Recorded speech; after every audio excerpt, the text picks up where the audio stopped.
Hello, you are watching an interesting video about surprising treatment for hair loss, plucking the remaining hairs. Please read this disclaimer carefully.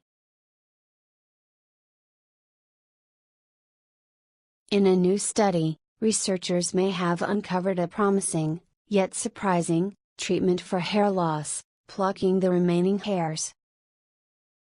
Researchers found plucking 200 hairs from a 3 to 5 mm region of a mouse's back led to the growth of 451,300 new hairs.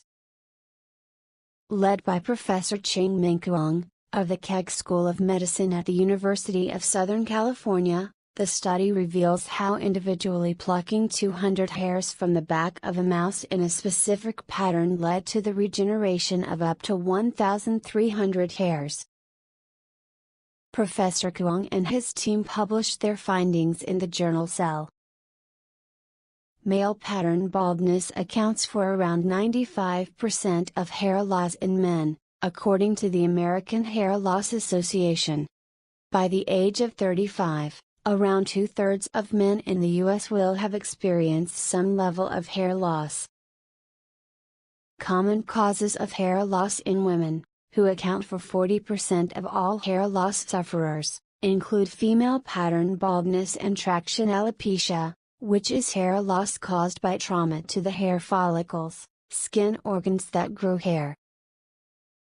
According to Professor Kuang and colleagues, it is well established that damage to hair follicles can influence hair regeneration in the surrounding areas. As such, they hypothesize that hair follicle stimulation through hair plucking may lead to new hair growth, and they set out to test this theory. One by one, the team plucked 200 hairs from the back of a mouse in a number of different patterns.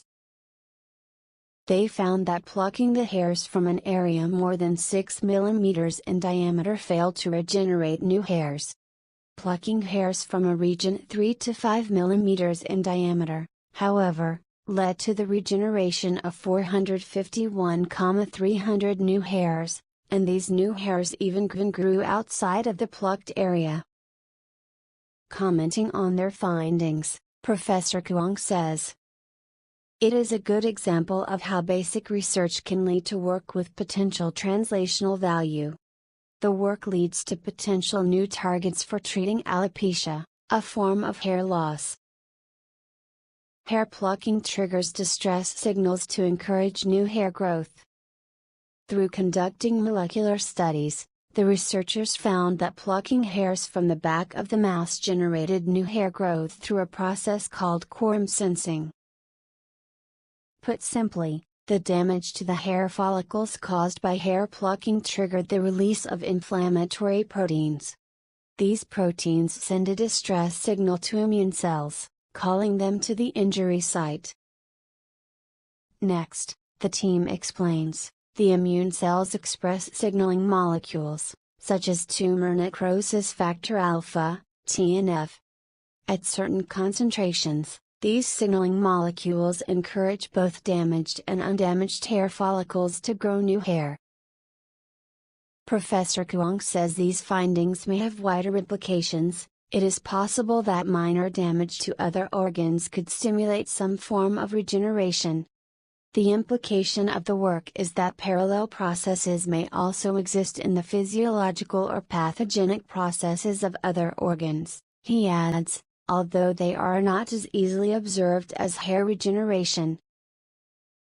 Talking to BBC News, Professor Chris Mason, a professor of regenerative medicine at University College London in the UK, said the idea of quorum sensing for hair regeneration is smart, but it is unclear as to whether it could be an effective treatment for human hair loss. "That's the million-dollar question. I'm not sure. As it stands here, you've got to have some hair to pluck," he said.